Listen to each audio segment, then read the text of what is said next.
21세기 최대의 전쟁인 이라크 전쟁. 공식 전쟁 기간 2달. 민간인 사상자 수만 3만여 명. 하지만 아직도 끝나지 않은 전쟁. 전쟁의 명분은 이라크가 대량 살상 무기를 보유했다는 것이었다. People of the United States and our friends and allies will not live at the mercy of an outlaw regime that threatens the peace with weapons of mass murder. 엄청난 결과를 초래한 그 미확인 정보를 제공한 것은 바로 한 장의 CIA 보고서였다. 60년대 미국이 쿠바를 침공할 때에도, 80년대 이란 회교혁명 당시 팔레비 왕조를 지지할 때에도 미국을 행동하게 만든 것은 역시 CIA가 낸 보고서였다. CIA 보고서의 위력은 그만큼 막강하다. KBS 탐사 보도팀은 최근 CIA의 한반도 관련 비밀문서 한 건을 입수했다. 그 속엔 과연 어떤 내용이 담겨 있을까?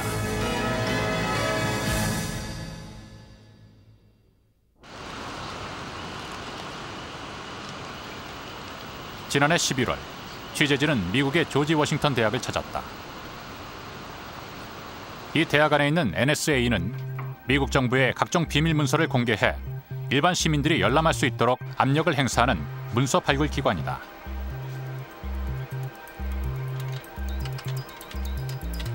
(20여) 년간 수천 건의 정보 비밀 문서를 기밀 해제시켰고, 그것을 위해 정보 자유화 법안까지 통과시키는 등 문서 공개를 통해 미국 민주주의를 한 단계 발전시켰다고 평가받는 곳이다.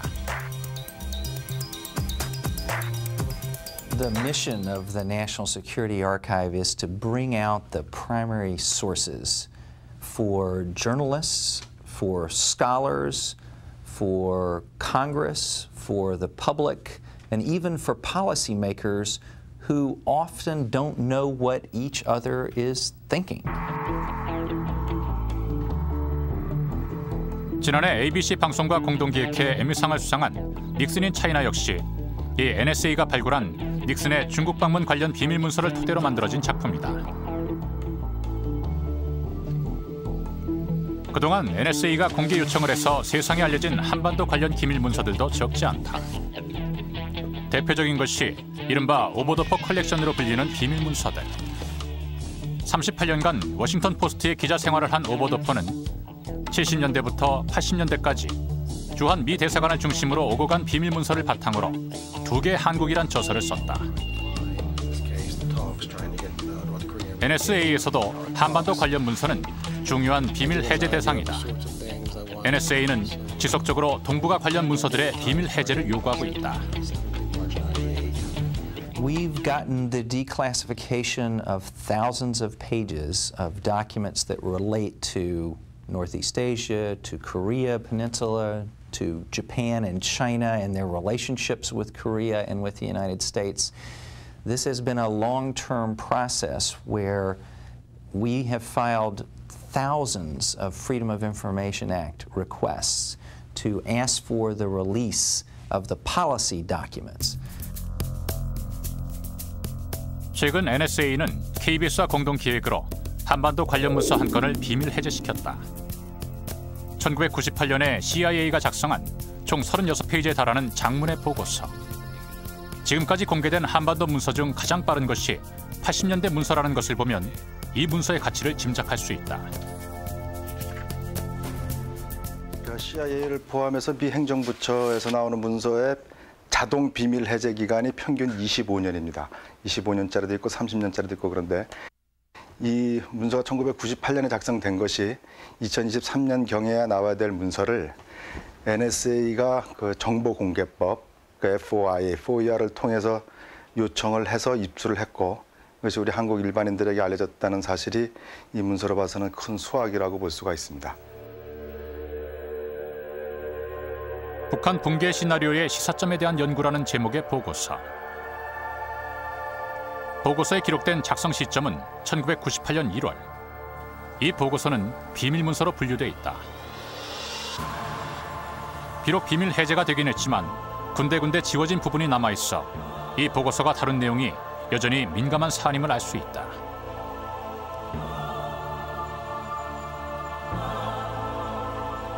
CIA가 한반도의 미래를 전망하기 위해 작성한 보고서. 가장 먼저 눈에 띄는 대목은 북한이 5년 내에 붕괴할 것이라는 구절이다.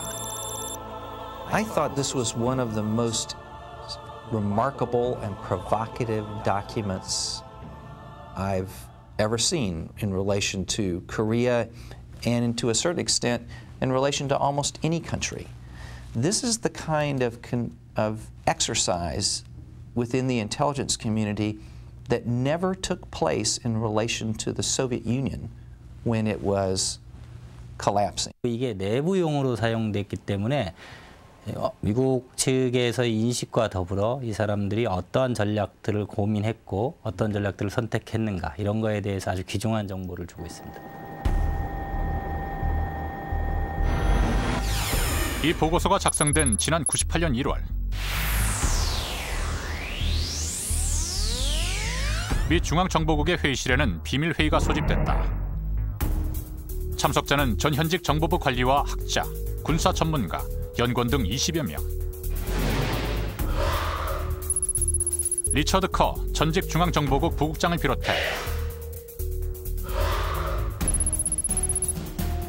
차스 프리먼 전 국방부 국제안보 담당 차관,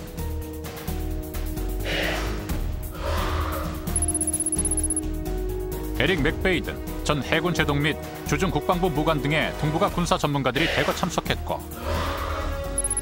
도널드 다니엘 조지타운대 교수, 공화당의 싱크탱크로 불리는 헤리티지 재단의 프리스톱 아시아 연구소장 겸 전 국방부 장관 정책고문, 네어컨의 싱크탱크인 AEI의 에버스타트 연구원, 조나단 폴락 등 보수 성향의 학자들도 다수 포함됐다. 그 밖에도 멜 찰루푸카, 토마스 플레밍 등의 군사 전략 전문가들이 참석했다. 보고서의 공란으로 남겨진 익명의 인물들은 전 현직 CIA 관리들로 추정된다.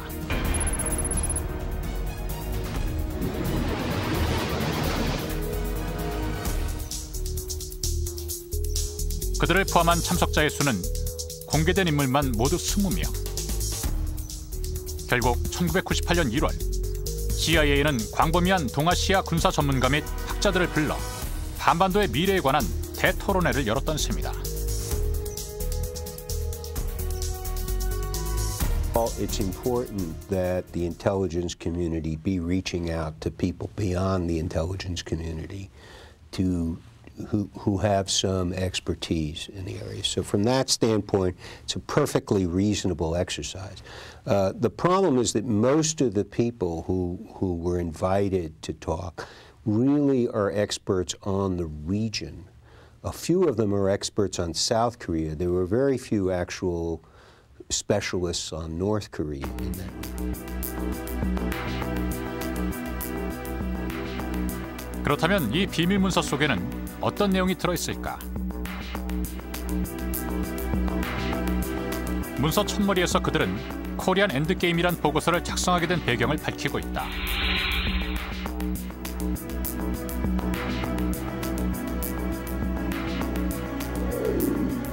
여러 가지 북한 붕괴 시나리오를 토대로 1997년 3월에 정부 부처들이 합동으로 실시한 시뮬레이션 결과 드러난 몇 가지 이슈들을 좀 더 검토하기 위해 동북아 전문가 패널들을 소집했다. 보고서를 통해 알 수 있는 첫 번째 사실은 이 보고서가 작성되기 약 1년 전인 97년 3월에도 CIA가 비슷한 성격의 한반도 관련 시뮬레이션을 했다는 사실이다.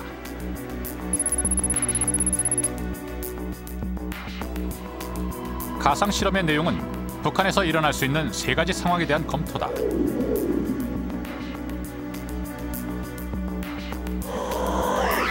첫 번째, 북한이 제한적인 남침을 해올 경우. 두 번째, 북한에서 쿠데타나 내전이 발생하는 경우.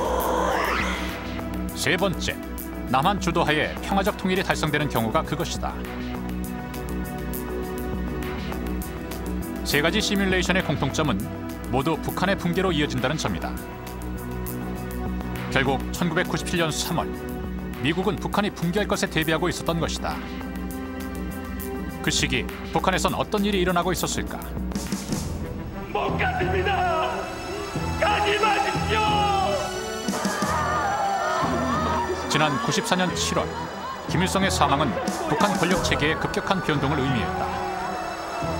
더구나 그로부터 3년간 부기자인 김정일은 권력의 전면에 모습을 드러내지 않아 북한 권력 세습 구도에 이상이 생겼다는 관측이 나오고 있었다. 1995년 여름엔 1시간 강수량 800mm에 달하는 대홍수가 북한을 휩쓸었고 그에 이은 대기근으로 굶어 죽은 사람이 300만에 달한다는 소문이 나돌았다. We should provide them emergency relief goods. We should provide them with a quilt. We should provide them with a blanket, warm clothes, medicines, as well as these building materials. Out of this, the most important is the rice.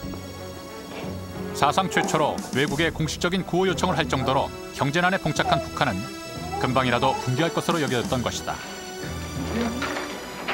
95, 6년경에는 우리가 가진 그 모든 정보에 의하면은 북한의 기근이 아주 대단하고 광범하기 때문에 거의 행정력이 마비되는 그런 수준에까지 갔다. 제가 직접 접하는 정보 보고도 그런 거였어요. 그래서 북한의 붕괴가 이게 현실로 다가오는 것이 아닌가. 그리고 미국의 정보기관뿐만 아니고 일본에서도 거의 그런 결론을 내렸습니다.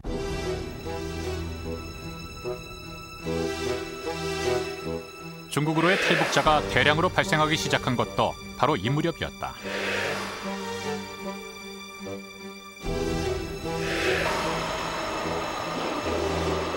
(97년 4월) 북한 주체 사상의 대가로 불리는 황장엽 노동당 비서까지 망명해 남한에 옴으로써 북한은 정치적, 사상적 구심까지 완전히 무너진 것처럼 보였다.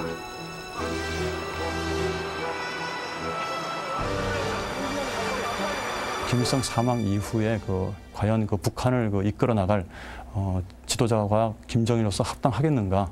그것은 결국 김정일의 리더십에 대한 의문. 아마 이것이 가장 큰 원인 중에 하나라고 볼 수 있겠습니다. 문제는 97년 3월에 시뮬레이션이 있은 지 1년도 채 되지 않아 CIA가 다시금 새로운 북한 보고서를 냈다는 점이다. 그 이유는 무엇이었을까? 이 보고서는 지난해 3월 시뮬레이션에서 깊이 있게 논의하지 않았던 또 다른 시나리오에 대해 전문가 패널이 토의한 내용을 정리한 것이다.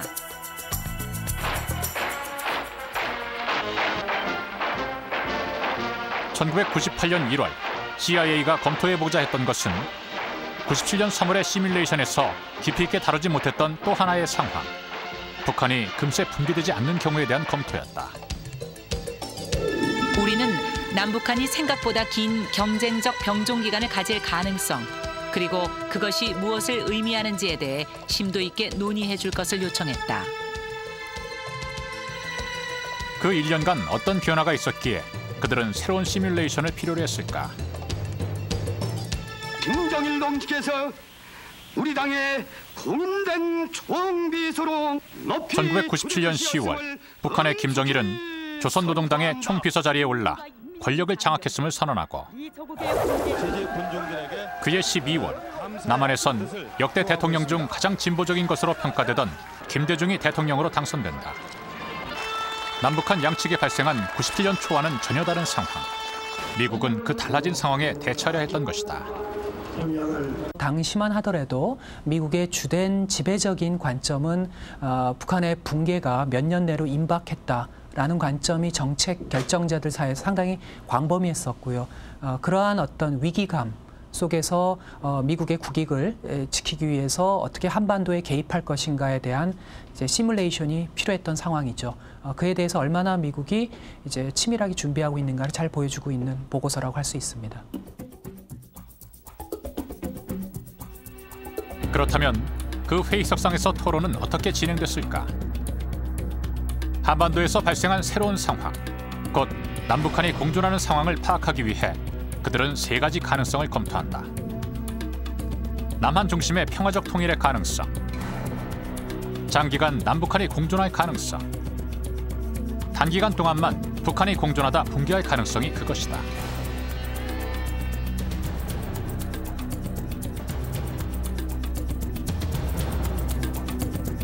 장시간에 걸친 토론 끝에 그들은 북한이 곧바로 붕괴하지는 않을 것이라는 결론에 도달한다.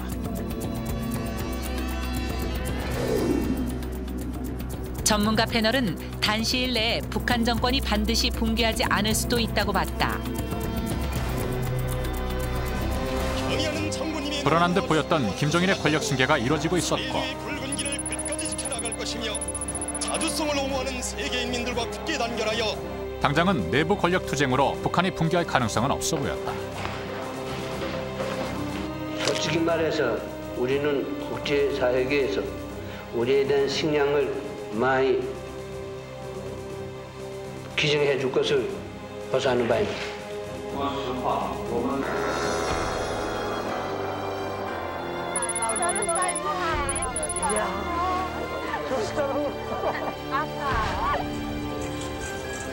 경제 위기는 해외 원조 및 구호 활동 등으로 위기를 넘기고 있었다. 남한 주도 흡수 통일의 가능성도 없어 보였다.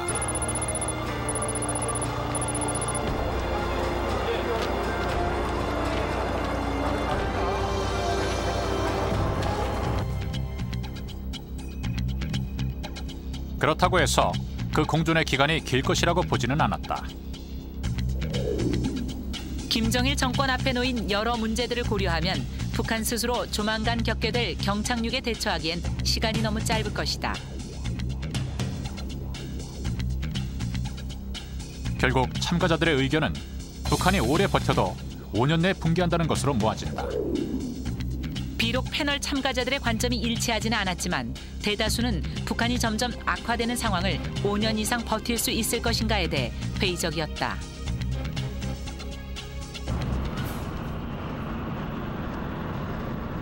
그들은 어떻게 이런 결론에 도달하게 됐을까? 이 결론이 의미하는 바는 무엇일까? 취재진은 당시 토론 참가자들을 만나 이 의문을 풀어보기로 했다.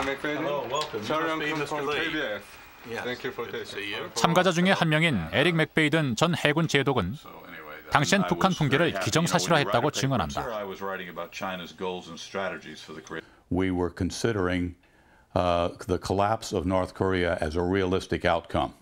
Something we needed to worry about a great deal at the moment. And that was not universally held, but it was being talked about a great deal.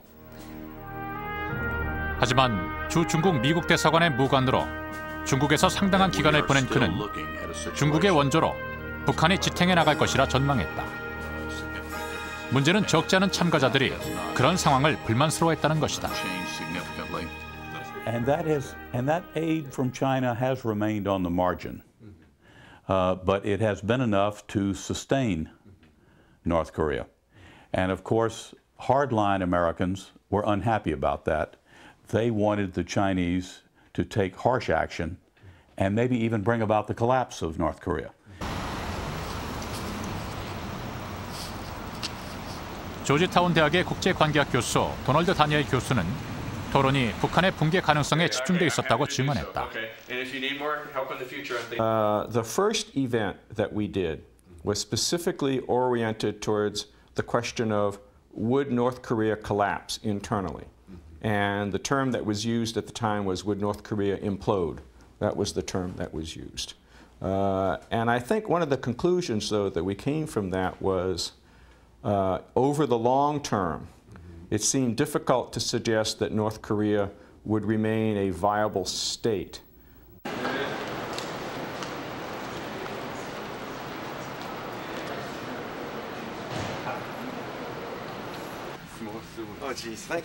미 국방대학원의 프리스톱 교수 역시 94년 북미 제네바 합의가 이루어졌을 당시부터 팽배했던 북한 붕괴론이 영향을 미쳤다고 했다. People were feeling that without fundamental structural change in the system, absent aid packages from the outside, that the North would collapse. I think it was also related, a lot of this judgment was related to the agreed framework. Part of the Clinton administration's logic in arguing support and funding for the agreed framework was that you didn't have to worry, you wouldn't have to worry about this because the regime would collapse before you had to actually pay the money. 보고서의 결론은 북한의 붕괴를 원하고 그것을 전제했던 미국 정보기관 및 행정부, 학계 인식이 반영된 것이었다.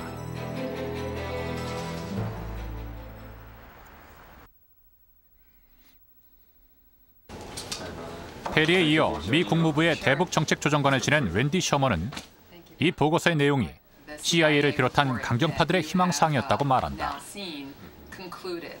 I think among some of the conclusions they came to that the North Korean regime could not possibly continue to exist for 5 years obviously is not the case. And I think the CIA report actually probably is reflecting what people wished would happen, not what was going to happen.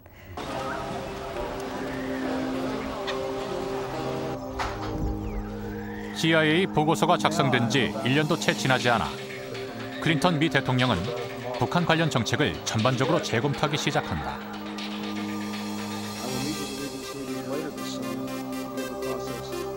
1998년 11월 전 국방장관인 페리 대북정책조정관에게 북한 정책에 대한 전반적 제안을 맡긴 것이다.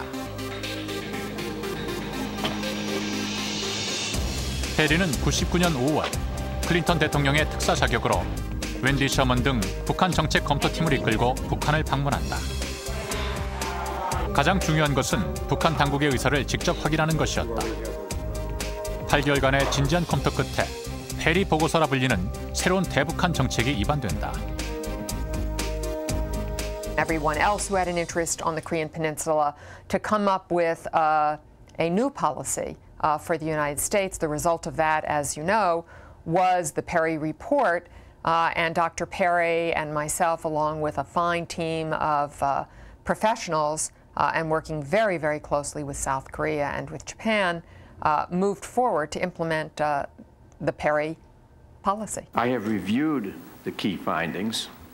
페리의 새로운 대북한 정책안은 1999년 10월 미 의회 청문회에서 보고된다. 페리가 보고한 5가지의 대북 정책 권고안. 그 내용은 CIA 보고서와 판이하다. 가장 큰 것은 북한에 대한 인식 부분이다.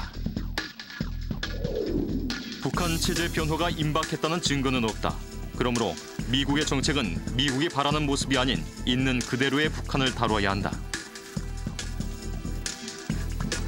나아가 페리 보고서는 북한과의 대화를 강조한다.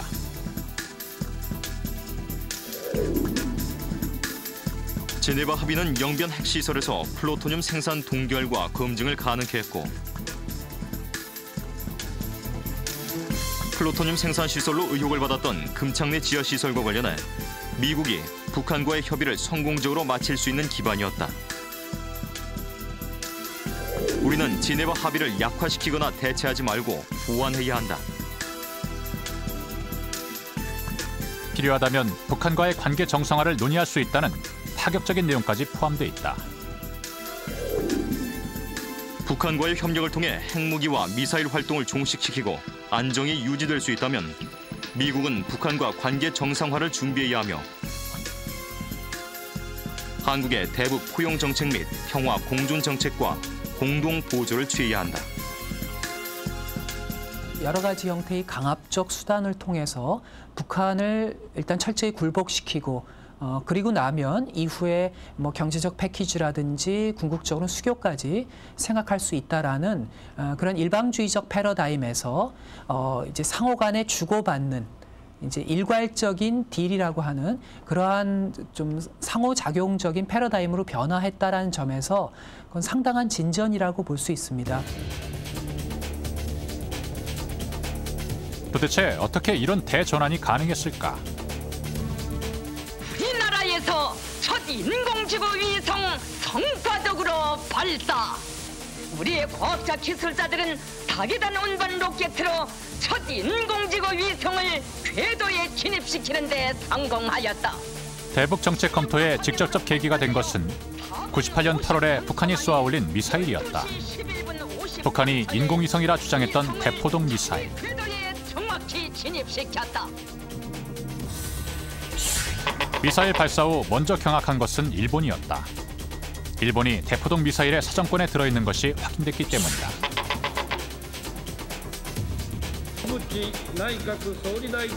일본 정치권은 북한의 강력한 항의의 뜻을 전했다. 今般の発射が強行されましたことは極めて遺憾であり、北朝鮮側に対し直接我が国の遺憾の意を伝達し、また厳重抗議の意を明らかにいたしております。 This is CNN International Breaking News. 미국도 사정은 마찬가지였다. 그 정도의 미사일을 발사할 수 있는 기술력이면 태평양을 건너는 것도 시간 문제였기 때문이다. They tracked this missile test very carefully, and it appears to have been a two-stage missile, a Taepodong-1, which is a two-stage missile. 98년 북한의 미사일 발사는 미국과 북한과의 관계를 근본적으로 바꾼 사건이다.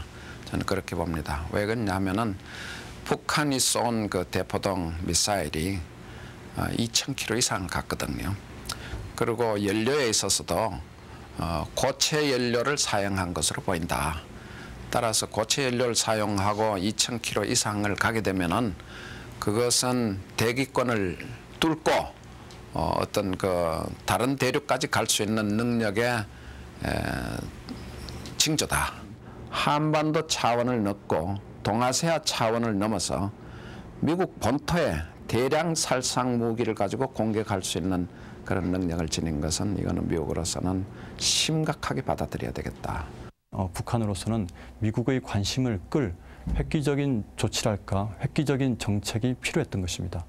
그래서 98년 10월에 대포동 미사일 발사는 이런 미국을 협상 테이블로 끌어내기 위한 혹은 미국으로 하여금 북한에 대해서 아주 깊은 관심을 갖게 만드는 그런 아주 획기적인 전략이랄까 그런 조치라고 생각되어집니다. NHK가 오늘 긴급 입수해 주요 뉴스로 보도한 북한의 금창리 위성 사진입니다. 98년 8월에 불거져 99년까지 이어진 금창리 핵시설 의혹 역시 북한의 대미 협상용 사건으로 해석된다. 마치 대규모 지하 핵시설을 건설하는 듯 보였던 금창리 지하시설은 사찰 결과 텅 빈 터널로 밝혀졌다. 북한이 일부러 핵시설 의혹을 불러일으킨 것이다. And certainly as we got into 1998 and 1999, when North Korea launched a rocket over the Sea of Japan, when the intelligence community in the United States thought that there was a new potential site for a graphite-moderated reactor at Kumchangni, when the United States Congress, which was then a Republican Congress and much more conservative, was worried about whether the United States should continue to finance heavy fuel oil to North Korea. I would say that those things probably had a great impact on U.S. policy toward North Korea, and in fact was the reason why President Clinton asked former Secretary of Defense William Perry to lead a process to review American policy toward North Korea and to work very closely. 페리 보고서 속에도 미국이 재검토를 시작한 목적이 드러나 있다. 미국의 대북 정책은 북한의 핵무기와 장거리 미사일 관련 활동을 종식시키는 데 시급히 초점이 모아져야 한다. 2000년 6월 역사적인 남북 정상회담이 이루어지고 그해 7월에 아세안 지역 안보 포럼에선 올브라이트 미 국무장관이 백남순 북한 외교부장을 만나 역사상 최초의 북미 장관급 회담을 갖는다. As you know, I have just met with Foreign Minister Peck of the Democratic People's Republic of North Korea. This was the first bilateral meeting at the ministerial level ever held between our two countries. 2000년 10월에는 올브라이트 미 국무장관이 북한을 방문해 김정일과 회담을 한다.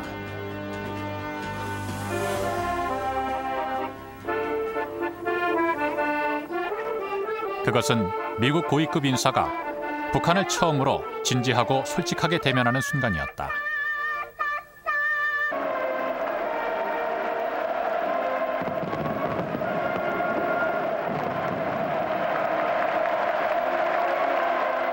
올브라이트를 환영하는 자리에서 김정일은 대형 카드 섹션을 통해 다시 한번 대포동 미사일의 존재를 각인시킨다.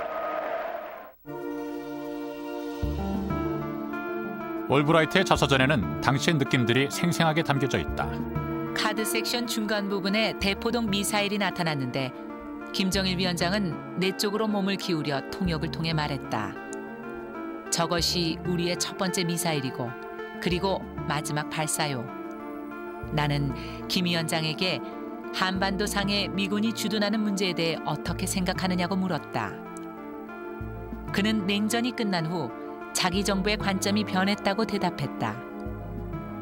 이제는 미군이 안정화 역할을 가지고 있다고 생각한다고 했다.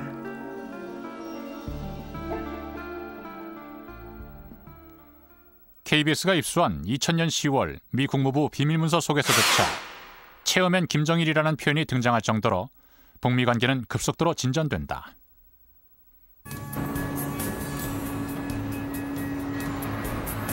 (2000년 10월엔) 북한 군부를 대표하는 조명록이 김정일의 특사로 워싱턴을 방문한다. 조명록은 클린턴의 방북을 희망하는 김정일의 친서를 전달한다. 클린턴의 방북은 곧이어 불거진 팔레스타인 사태 등으로 이루어지지 못했지만 당시에 벌어진 일련의 상황들은 북미 관계의 역사에서 획기적인 것이었다. The President announced his decision to ease some sanctions against the Democratic People's Republic of Korea. 미사일 실험을 유예하겠다는 북한의 선언에 따라 미국은 50년간 지속되어 온 대북한 경제 제재를 완화했다.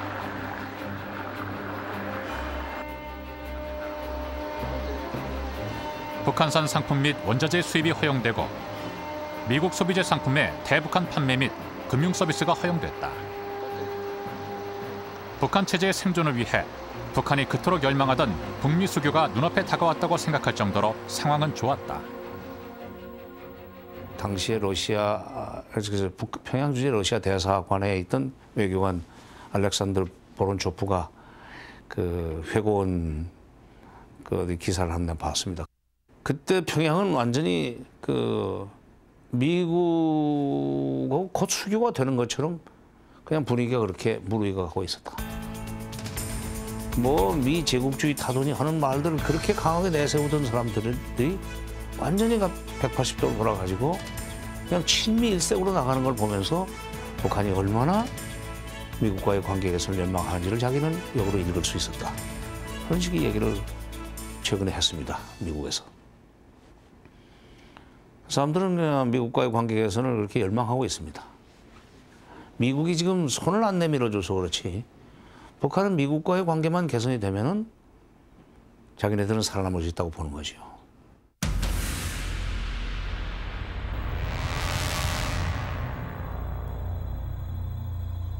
하지만 대북한 관계를 개선하려는 페리 보고서의 움직임은 미국 일부의 입장일 뿐이었다.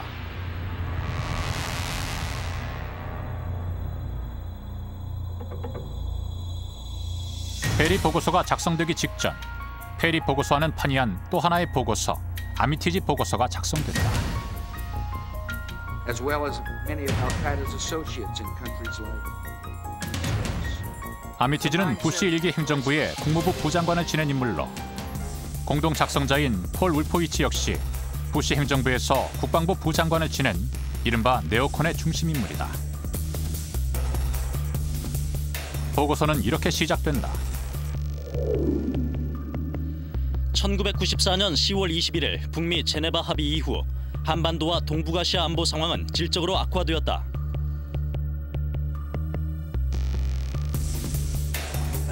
페리 보고서와는 대조적으로 아미티지 보고서는 대북 억제와 봉쇄를 기본으로 하는 강경책으로 일관한다.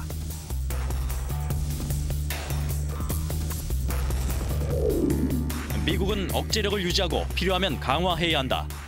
그래도 위협이 제거되지 않으면 잔존하는 위협을 봉쇄해야 한다.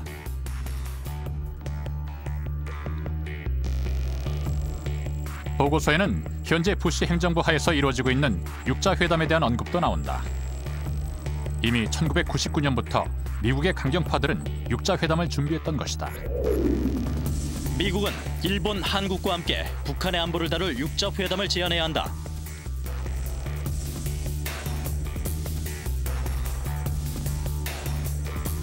문제는 회담이 실패할 경우의 선택이다.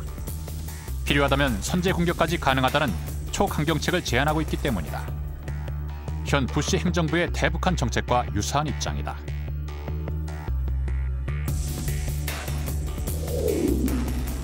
외교가 실패하면 미국은 두 가지 대안을 고려해야 한다. 하나는 핵무기 운반 시스템을 갖춘 북한을 억제하면서 함께 살아가는 것. 다른 하나는 불확실성이 있긴 하지만 선제 공격을 하는 것이다.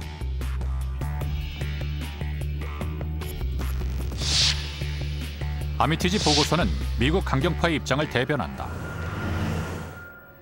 아미티지 보고서의 작성자 중 두 사람은 CIA 보고서의 작성에도 참여했다. 페리 보고서와 아미티지 보고서의 입장은 얼핏 전혀 다른 듯 보인다.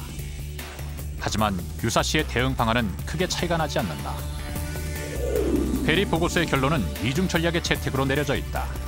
그 두 번째 전략은 물론 군사 전략이다. 미국의 입장은 결국 하나라는 이야기다. 투 트랙 스트래티지라고 해가지고 말하자면은 양면 정책이죠. 그래서 그 속에서는 발표는 안 됐지만은 군사적인 조치가 들어가 있거든요. 이런 특징이 미국 정치가들이 당파를 떠나서 자기들이 대통령제에서 일하는 사람이냐 의회냐를 떠나서 통일된 목소리로 나오는 근거라고 생각을 합니다. 분명한 것은 미국의 대한반도 정책은 언제나 철저히 미국의 국익에 맞춰져 있다는 점이다. Mr. Speaker, the President of the United States. 클린턴 행정부가 부시 행정부로 바뀌고 부시는 취임 초기부터 대북한 강경책으로 일관했다.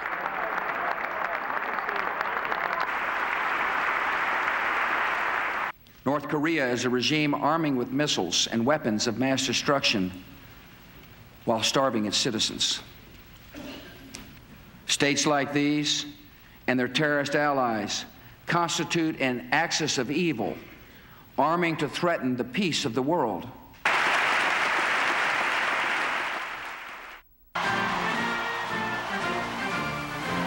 (2002년) 육군사관학교 졸업식 연설에선 선제 공격론까지 언급된다. To be ready for preemptive action when necessary to defend our liberty and to defend our lives. 부시 행정부는 2001년에 이미 비밀 핵태세 검토 보고서를 통해 전술 핵무기의 개발과 선제 핵공격을 검토한 바 있다.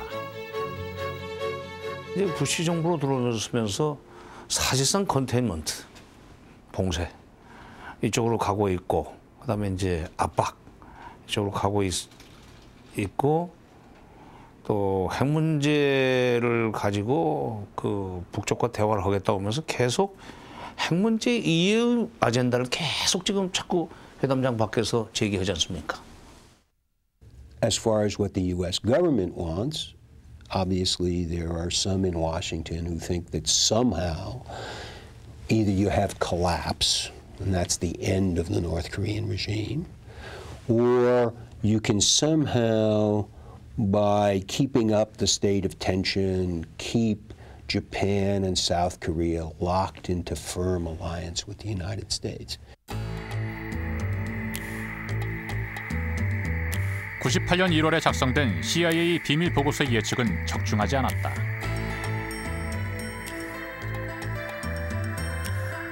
적어도 5년 내에 붕괴하리라던 북한은 8년이 지난 지금까지 새로운 남북관계 진전 속에 활로를 모색하고 있다.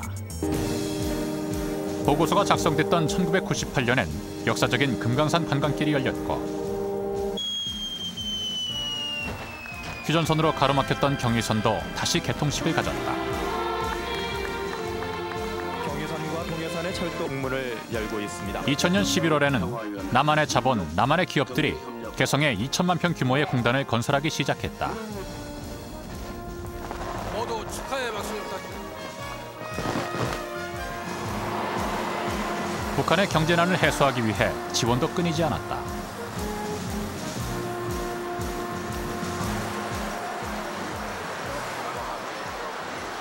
현상적으로 북한의 개혁 의지도 엿보인다. 미국인들 역시 자신들의 전망이 틀렸다는 것을 인정한다. Many people have been predicting the imminent demise of the North Korean regime for a long time. It hasn't happened, and I think there's no reason to think that the regime in Pyongyang is going to collapse today or tomorrow or next year.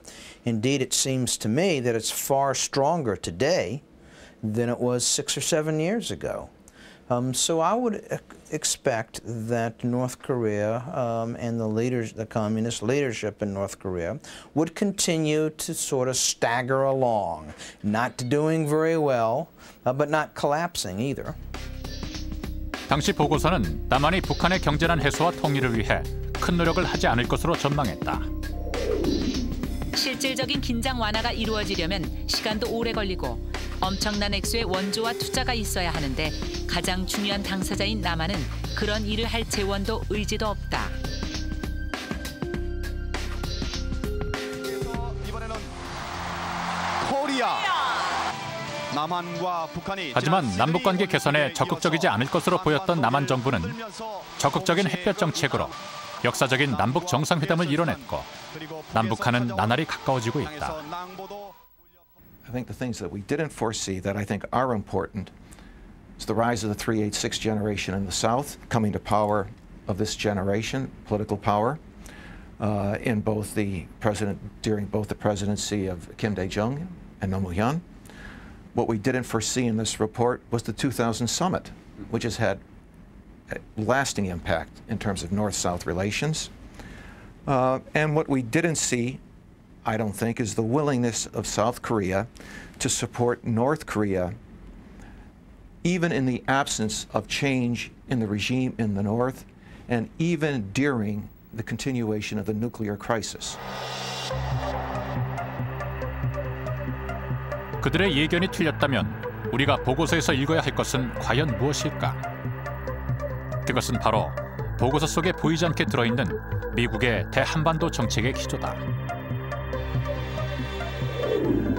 패널 토의 결과는 지난해 3월 시뮬레이션과 함께 미국이 남북한과 관련된 정책 결정을 하는 데 있어 유용할 뿐만 아니라 현재 한반도에서 진행 중인 정치, 군사, 경제적 변화를 이해하는 도구가 될 것이다.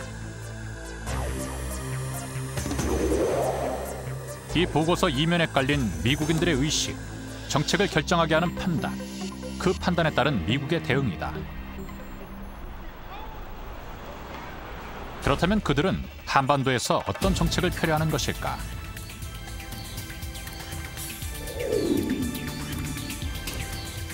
남북한이 경쟁하며 지내든 화해하며 지내든 어떤 시나리오 하에서도 미국은 동북아의 지역 안보 보장자로서 신뢰도를 유지할 것이다. 보고서 곳곳에는 한반도의 안보 담당자로서 미국의 역할이 언급돼 있다. 궁극적으로 통일 한국에서의 미군 주둔을 포함해 미국의 영향력을 유지하는 능력을 극대화할 수 있다. 일관되게 드러나는 것은 통일 이후에도 미군 주둔을 통해 영향력을 유지하겠다는 미국의 의도다. 하지만 그들은 언제든 미군을 철수시킬 수 있다고 말한다. If the South Korean government asks them to leave, they will leave. All of them will leave if that's what the South Korean government wants. That's what the South Korean people want. There's one point that's very important to begin with, which is the United States will never stay in another country unless that country wants its forces to be there. In other words, if South Korea ever asks us to take our forces home, we will do so immediately. 그러나 최근 들어 제기되는 주한미군 감축론은 우리가 원해서라기보다는 미국 측의 필요에 따른 것이라는 분석이 지배적이다. 즉, 전 세계 미군 재배치 계획의 일환일 뿐 한반도에 대한 군사적 영향력 포기를 뜻하지는 않는다는 것이다.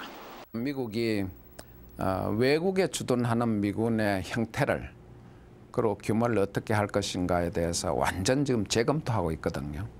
그래서 외국에 수십만씩 한 자리에 놔두는 것은 이거는 바뀌는 과학의 시대에 바뀌는 전략에 맞지 않다. 그것은 구라파에서뿐만 아니라 한반도에 있어서 미군이 꼭 이러한 숫자로 있을 필요는 없다.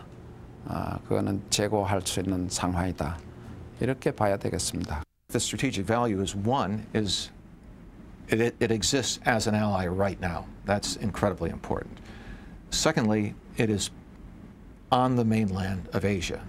That is important in terms of the U.S. global strategy. And I think in that context, those are very important things that we want to preserve.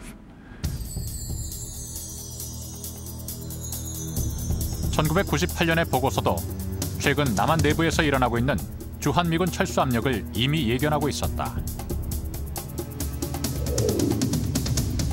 거꾸로 남북한 간의 화해 모드가 대두되는 경우 남한 정부는 한반도에서 미국의 개입을 줄이거나 미군을 재배치 내지 감축하라는 요구 또는 철수시키라는 국내 압력에 직면할 수 있다. 미국은 통일 한국에서의 영향력 행사를 결정적 이슈로 생각한다. 예상되는 북한의 경착륙을 다루는 데 있어 남한과 미국 간 상호 협력은 미래의 통일 한국에서 미국의 영향력과 관련해 결정적 요소로 작용할 것이다. CIA 보고서에는 한반도에 대한 영향력을 결코 포기할 수 없다는 미국의 인식이 드러나 있는 셈이다. 현 상황뿐만 아니고 이후 통일 이후에 남북한 간의 문제뿐만 아니고 동북아시아 전반에서 미국의 영향력을 유지하기 위해서 남한과 미국 간의 긴밀한 대화는 자기들한테 사활적인 핵심적인 이슈라는 그 표현들을 그대로 쓰고 있습니다. 이게 지금 제가 볼 때 1998년 이후에 몇 가지 상황의 변화는 있지만 미국에서 남한을 내지는 한국과의 동맹을 어떻게 보고 있는가에 대한 인식들을 저희가 첫 번째로 읽을 수 있고요. 또 하나 중요한 점은 북한을 어떻게 인식하고 있는가도 잘 드러나 있습니다. 미국에서는 이제 더 이상 공식적으로 북한의 체제 붕괴를 언급하지는 않습니다. 그러나 북한은 변해야 한다. 다시 말해 북한이 개혁 개방과 함께 인권 개선과 같은 조치를 취하지 않을 경우 북미 외교관계 수립과 같은 관계 개선은 있을 수 없다는 것이 미국 조야의 한결같은 목소리입니다.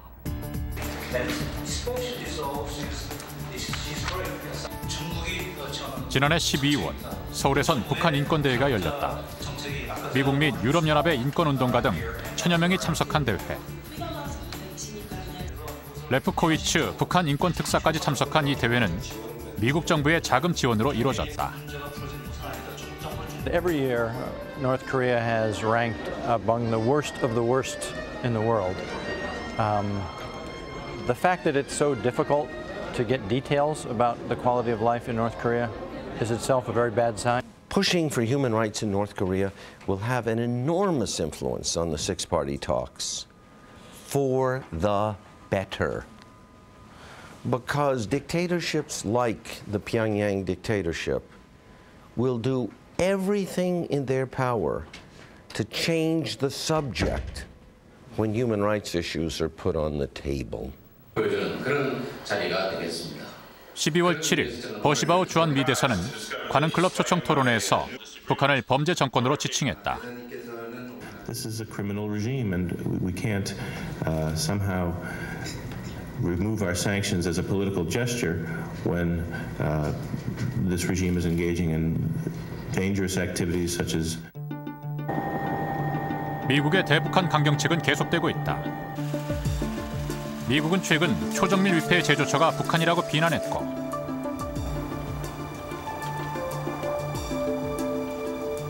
(1995년부터) 11년간 지속돼온 분단 이후 최대 대북한 사업, 경수로 사업도 막을 내리게 됐다.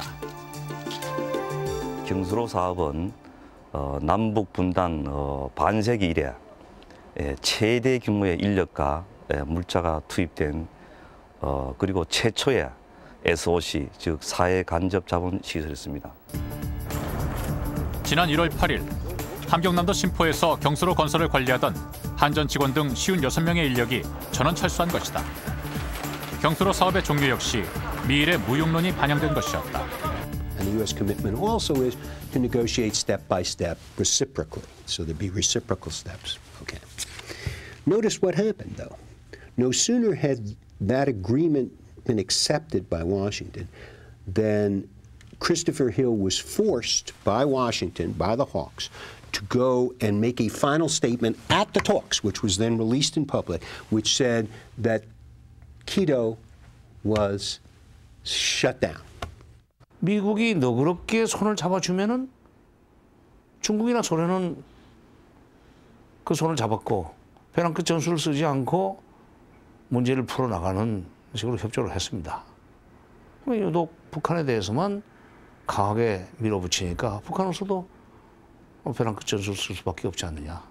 잘못하면 뭐 북한의 벼랑 끝 전술을 옹호한다는 얘기 들을지 모르지만 미국이 좀 더 조금만 너그럽게 오면은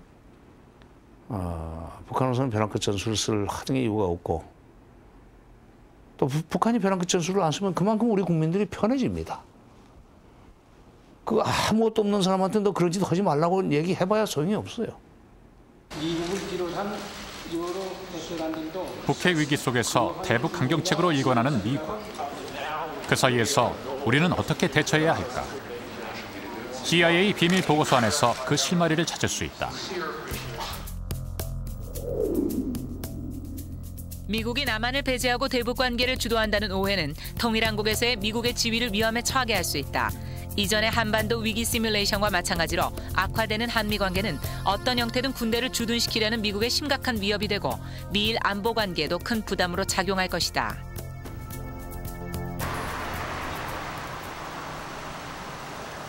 그들은 미국이 한반도에서 영향력을 행사하는 데 결정적 변수가 바로 남한과의 협력 관계라고 거듭 밝히고 있다.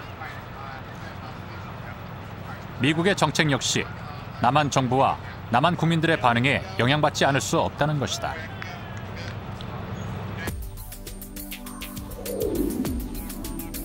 미국이 한반도에서 일어나는 이러한 도전을 어떻게 다뤄나갈 것인가에 대한 문제는 미국이 향후 동북아 안보 환경을 주도해 나가는 데 있어 결정적 이슈가 될 것이다.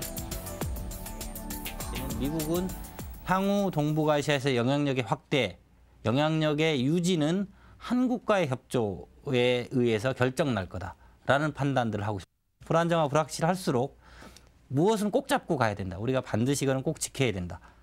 라고 하는 걸로 그래서 이 문건은 제가 볼 때는 외교적 문건이 아니기 때문에 이렇게 분명하게 자기들의 뜻을 표현하고 나왔다. 이렇게 생각을 합니다.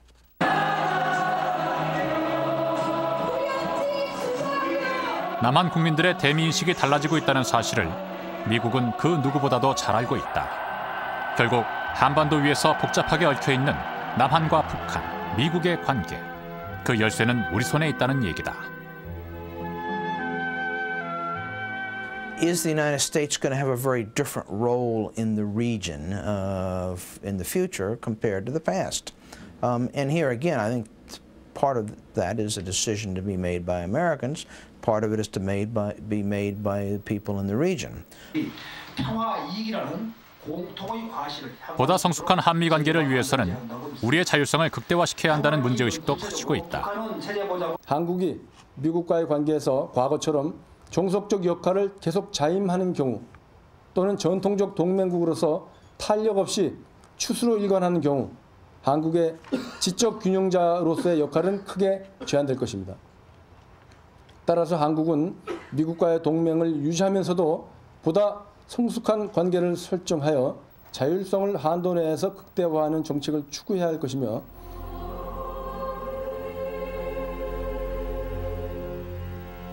국익을 위하여 한반도에서의 영향력을 결코 포기하지 않으려 하는 미국.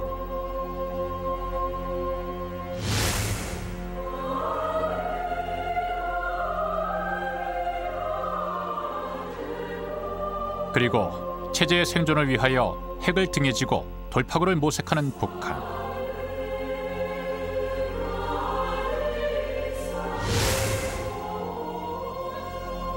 그 가운데서 민족의 자존과 번영을 위해 중요한 선택을 해나가야 하는 우리. 이 시점에 입수한 CIA 비밀 문서는 우리가 보다 냉정하게 상황을 판단하고 정확히 대처해야 한다는 것을 보여준다. 이 문건이 보여주는 건 뭐냐면 우리도 이제는 미국과 같은 방식으로 도대체 미국의 이해는 뭘까? 우리의 이해는 뭐고 장기적으로 우리가 북한과의 관계에서 무엇을 얻어나가야 될 건가? 이런 부분을 좀 더 심도 있게 고민을 하고요. 지금 한반도에 있어서 전략상의, 군사상의, 외교상의 플레이어가 둘입니다. 하나는 미국이고 하나는 북한이거든요. 그런데 이 북한과 미국 간에 있어가지고 어떤 그 전략적인 작용을 우리가 잘 파고 들어가서 적절한 역할을 해야지 한반도의 그 안보를 유지하는 데 도움이 되거든요. 그렇다면 우리가 숙미를 할 것도 아니지만 반미도 어리석은 일이다. 용미를 해야 된다. 이 핵 문제를 푸는 과정에서도 미국과 절대로 이게 우리가 등을 지면 절대로 안 됩니다. 그렇다고 무조건 따라갈 수도 없죠.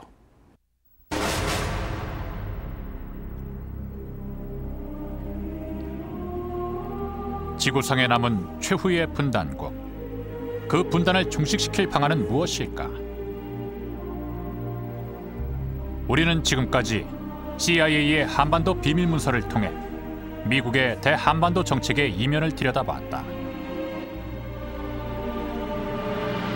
하지만 그 비밀문서 속에는 여전히 공개되지 않은 15페이지 분량의 지워진 부분이 남아있다. 과연 그 속에는 무슨 내용이 들어있을까?